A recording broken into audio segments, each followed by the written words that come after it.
नाम से जानते हो। Please give a energetic and warm welcome to Kautilya पंडित।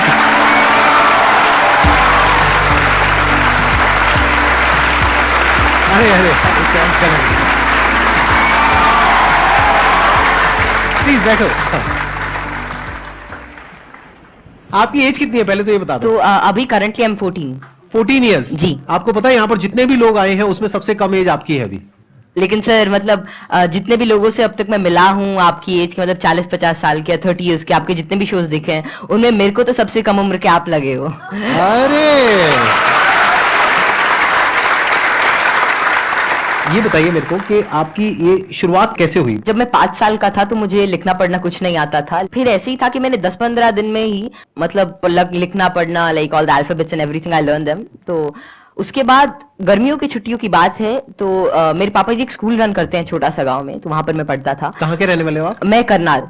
अच्छा जी। तो वहां पर एक जैसे हॉलिडे होमवर्क देते सबको एक जनरल कि आपको जो वर्ल्ड मैप होता है एटलस होता है अगर जिन जिन को अच्छा लगता है आप वो करके आना, आप मतलब उसे समझ के आना।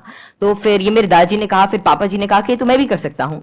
तो पहले ही दिन मैंने देखा तो I got into it and I learned it. मैं उसमें सवाल पूछता गया और जितने भी मेरे कुछ भी मन में रहता तो वो सब आता गया and within 20 days something I got use to it और मुझे बहुत ही अच्छा लगने लगा।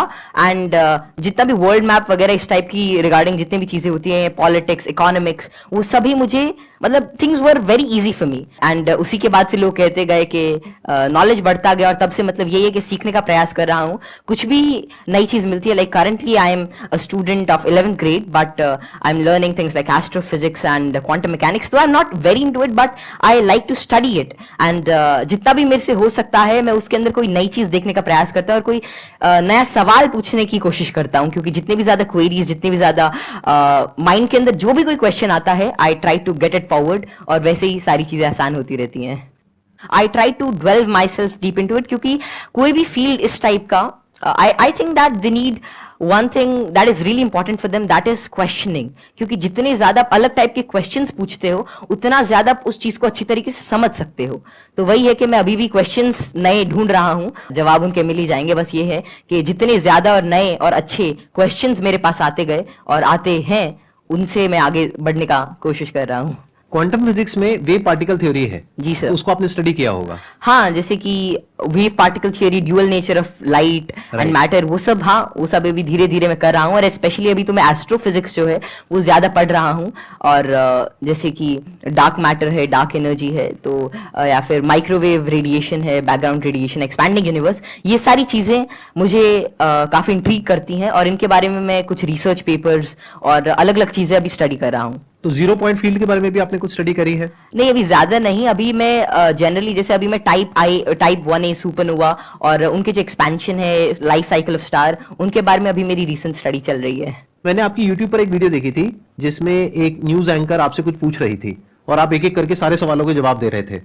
तो क्या अभी भी आप उस तरह से सवालों के जवाब दे सकते हैं? कोई भी आपसे कोई भी कैसा भी सवाल पूछेगा तो आप जवाब दे सकते हैं? क्योंकि ऐसा है कि नॉलेज तो एंडलेस है और सब कुछ तो कोई जान ही नहीं सकता। लेकिन ये है कि जितना ज्यादा मतलब अपने सराउंडिंग्स को ऑब्जर्व करते हैं तो उतना ज्यादा क्या है जितना ज्यादा नॉलेज ग्रहण करते रहते उतना आपका माइंड एक तरह की मैग्नेट की तरह बन जाता है और उसके बाद कोई भी इंफॉर्मेशन कोई भी चीज वो आपको आती रहती है। और ऐसा है कि बहुत सारी चीजें मेरे को नहीं भी पता होती और मैं उनको सीखता हूँ। अगर मानो कोई नई चीज मेरे को आज पता चलती है तो मैं उसे सीखूंगा और that would be like great for me. तो कोई भी चीज I always like to entertain and get new answers and new questions क्योंकि उसी से ही एक नया फील्ड एक नया पर्सपेक्टिव मेरे लिए ओपन हो जाता है।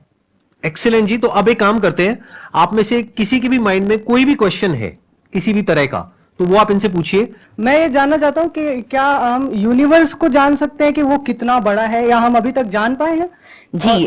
क्या क्या पैरामीटर्स हो सकते हैं उसको नापने के लिए? जैसे कि हमने सुना है कि लाइट ईयर्स होते हैं। जी जी। पर वो कितना बड़ा है क्या हम इमेजिन कर सकते हैं या हम एक्चुअली में उसे प्रैक्टिकली पता कर सकते हैं क्या? तो जो यूनिवर्स की जो एक्सपैंडिंग यूनिवर्स थ्योरी थी वो एडविन हबल ने दी थी और उनके अकॉर्डिंग जो अभी यूनिवर्स की जो एज है वो नियर अबाउट 13.9 बिलियन ईयर्स है और उसी रेट से अभी एक्सपैंड कर रहा है। तो यूनिवर्स जो अभी हमारी थियोरी है यूनिवर्स के जो मोस्ट एक्सेप्टेड है, that is of expanding universe. अभी के हिसाब से हबल कांस्टेंट होता है दैट इज 65 मेगापास्क, तो जो डिस्टेंस ऑफ यूनिवर्स है that is h times d, तो वही 13.9 बिलियन टाइम्स लाइट ईयर। तो इतना भी हमारा एक एस्टिमेशन है कि इतना यूनिवर्स हो सकता है। जैसे आपने इतनी सारी नॉलेज गेन कर रखी है, क्या आप भूलते नहीं है चीजों को, या भूलते हैं? कब रिवाइज करते हैं? हम पढ़ते हैं तो हमें रिवाइज करना पड़ता है, अगले हफ्ते भूल जाते हैं, रिवाइज करने के बाद भी भूल जाते हैं। एक्चुअली ऐसे ही होता है ना? Yes sir. अगर आप किसी चीज को अच्छी तरीके से देख लेते हैं, उसे समझ जाते हैं, तो उसकी एक आउटलाइन आपके दिमाग में रहती है और फिर आपको उसे ज्यादा रिवाइज करने की जरूरत नहीं रहती।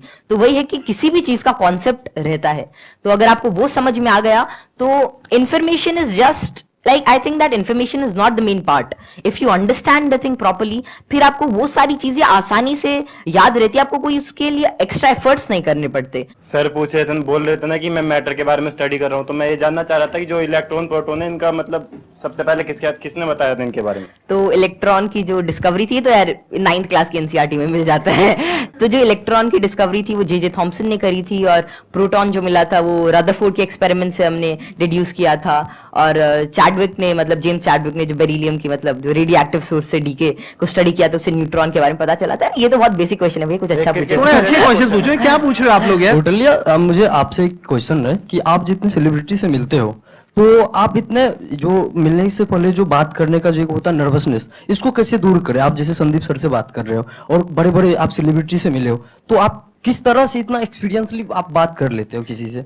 देखिए, जैसे आज मैं यही सोच के आया था कि मैं संदीप सर से मिलूंगा और उनसे बहुत कुछ सीखने को मिलेगा। तो ऐसा तो है नहीं कि संदीप सर आएंगे और मेरे से पूछेंगे चल ये बता, और फटाफट अगर कुछ गलत बताया जाए तो एक थप्पड़ मारेंगे, ऐसा तो होगा नहीं ना। मतलब प्यार से बात करेंगे और अपना आशीर्वाद देंगे, कुछ अच्छा नई चीज शेयर करेंगे। तो वही है कि आप मतलब एक फ्री एंड पे रहें, और जहां पर भी आप मतलब अपने से आप सच जो है वो एक्सपेक्ट करें कि अगर मैं कहीं से सच बोल रहा हूं तो थिंग्स वुड गेट इजी, और make it easy in your brain. और हर जगह से अगर आप कुछ अच्छा सीख करने की कोशिश करते हो, ट्रुथफुल रहते हैं, तो आप में nervousness is just a state of mind, और ये बस चला जाता है, जस्ट मिराज। तो बस संदीप सर हैं आज इनसे बहुत कुछ सीखने को मिलेगा, आप सभी से आज बहुत कुछ सीखने को मिलेगा। तो आप ऐसा कुछ एक अपना परसेप्शन रखिए और फिर सारी चीजें आपके लिए आसान हो जाएंगी। मेरा ये क्वेश्चन है कि जैसे चंद्र ग्रहण लगता है, सूर्य ग्रहण लगता है, तो उसका कैसे पता लगता है कि वो कब लगेगा और किस टाइम में लगेगा, या कितना, उसका कैसे पता लगता है? ये तो पता है कि वो क्यों लगता है, बट इसका कैसे पता लगता है कि अब लगेगा, या कैसे, उसका क्या होता है? तो खैर ये जो टेक्नोलॉजी थी एस्टिमेट करने की कि कब सोलर एक्लिप्स, लूनर एक्लिप्स या कोई भी सेलेस्टियल मूवमेंट होगी, ये तो आज से मतलब कई हजार साल पहले ही डेड्यूस हो चुकी थी। और इसका रीजन यही है कि ऑब्जर्वेशन से हम एवरेज टाइम निकाल सकते हैं। एक पैरेलैक्स एंगल आपने पढ़ा होगा कि उससे हम मतलब ये एवरेज स्पीड और एवरेज डिस्टेंस निकाल सकते हैं किसी भी चीज का, और उससे ही हम डिड्यूस कर सकते हैं कि कितना रेडियस है कि एक साल में इतना डिस्टेंस ट्रैवल करती है। फिर एपोजी पेरेजी, फिर केपलर्स लॉ लगा के सेमी मेजर एक्सिस वगैरह निकाल के, तो उससे हम उसका डिस्टेंस यूज कर सकते हैं, और फिर टाइम पीरियड से हम we can actually deduce it. और एक नई चीज लूनर एक्लिप्स वगैरह के बारे में ये है कि जैसे जैसे आजकल क्या है, जो due to tidal forces moon हमसे हर साल 3 सेंटीमीटर दूर जा रहा है, तो बहुत हजारों सालों बाद ऐसा होगा कि सन तो उतना ही रहेगा लेकिन चांद जो छोटा हो जाएगा, तो उसके बाद मतलब एक्लिप्स जो होगी वो जिसे आजकल टोटल होती है उतनी नहीं होगी।